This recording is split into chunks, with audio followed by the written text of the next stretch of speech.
I'm worried that you're going to become one of these ladies who are in like their 50s or 60s and they're still waiting to meet someone who's going to fulfill expectations and undo the crap that they have built up inside of them. I'm worried that you're going to become one of these people who ends up forming calluses of a shitty attitude and of an opinion about people romantically, or like whether it's men or female, it doesn't matter, whatever you're drawn to.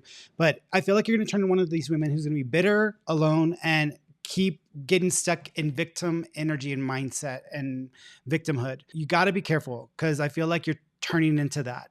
And I feel like, sometimes like when you're sitting with someone, or like you call someone on the phone and they just want to bitch and complain about everything, or they just want to like poor me, poor me, poor me. Like, I feel like sometimes you really are in that mode. You got to work on that, because I don't want to be around you when you're like that. Ain't nobody gonna want to get in bed with you if you've been that way. So that's something you got to work on, because that is something that is attracting energy to you.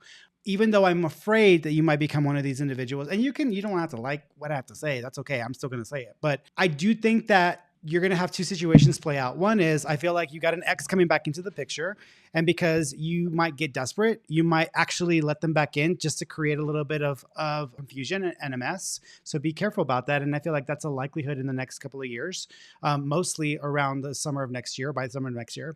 The other situation that I see coming up for you is, I do feel there are opportunities where you can meet people, but you don't catch it, because you're either not approachable, or you're just in like you got your blinders on and you're not catching it. And because of this, I feel like you're missing opportunities to build connection with people, to build new friendships, to build new bonds, and to incorporate new energy into your life, even if it's just making new friends. So I think that you are at risk of becoming one of these people, but I think that there is the opportunity for romance or love in a couple of years. But I think the earliest connection that comes around feels like an ex. So be careful about that.